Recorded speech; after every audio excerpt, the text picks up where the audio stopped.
Assalamualaikum, selamat bertemu kembali di Jejak Alam. Kali ini, Jejak Alam akan menjelaskan apa itu sejarah. Yang pertama, kita menjelaskan pengertian sejarah secara etimologis atau asal-usul kata. Ada beberapa asal-usul kata sejarah dari bahasa Arab, dari bahasa Yunani, dan dari Jerman, serta Belanda. Nah, bagaimana pengertiannya? Nah, dari bahasa Arab, sejarah itu sejaratun yang berarti pohon. Nah, kalau dari Yunani, sejarah itu historia atau ilmu atau orang yang pandai. Dari bahasa Jerman, yaitu Geschichte yang berarti sudah terjadi. Nah, dari bahasa Belanda, yaitu Geschiedenis, yaitu yang berarti terjadi.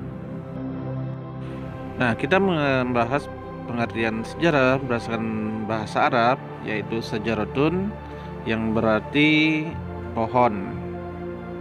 Nah, atau silsilah keluarga. Jika kita membahas suatu pohon, nah berarti kita membahas ada akar, ya, kemudian kita membahas batang pohon. Nah, kemudian kita membahas tentang rantingnya pohon, ya.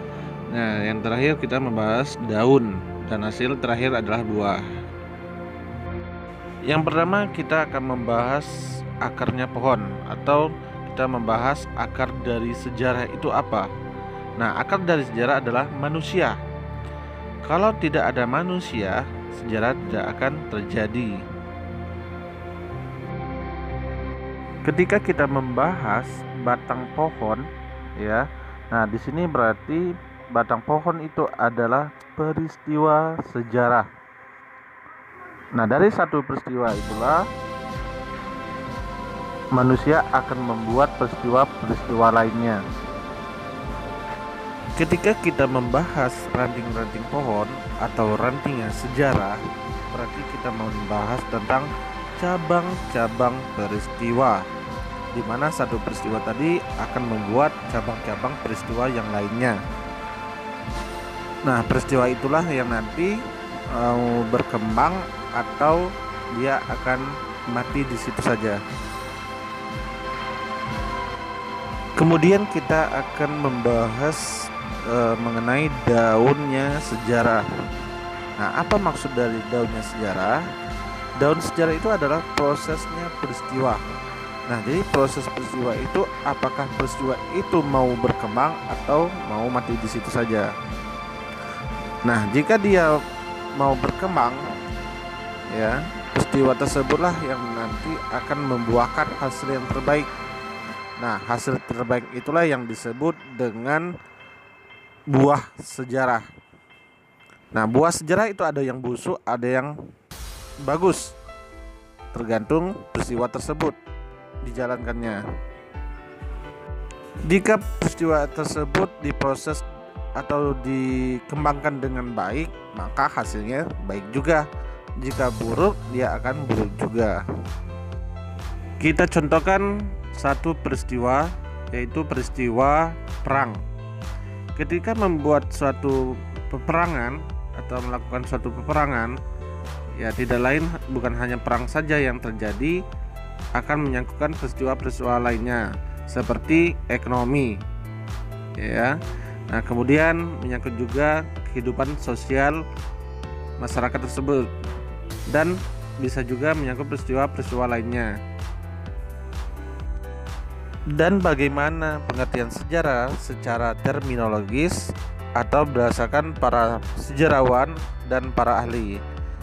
Yang pertama, pengertian sejarah menurut Herodotus. Nah, bapak sejarah dunia. Nah, bagaimana pengertiannya?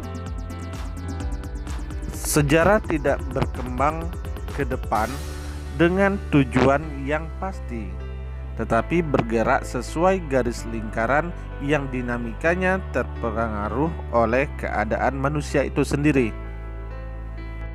Yang kedua, pengertian sejarah menurut Ibnu Khaldun. Bagaimana pengertiannya? Sebuah catatan umat manusia atau peradaban dunia tentang perubahan yang terjadi pada sifat masyarakat tersebut.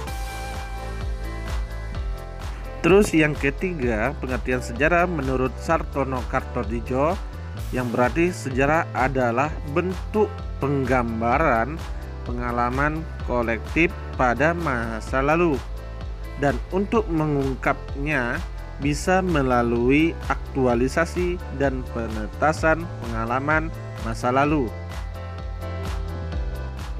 Dan yang keempat, pengertian sejarah menurut Kunto Wijoyo.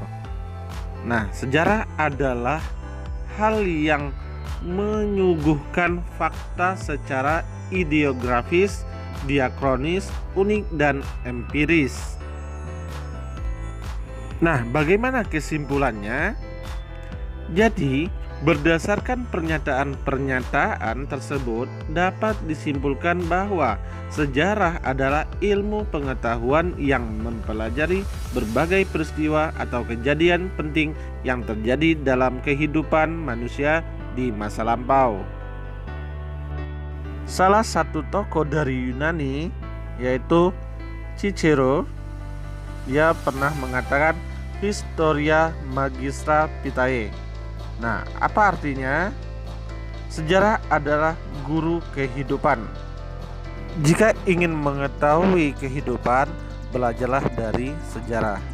Saja yang harus dilakukan ketika kita membuat satu peristiwa. Nah, yang pertama, kita harus buatlah peristiwa yang baik. Kemudian siramlah dengan ilmu yang baik juga. Dan ikutilah proses peristiwa tersebut. Dan yang terakhir, jika semua proses berjalan dengan baik, maka mendapatkan hasil baik juga. Jangan lupa like dan subscribe.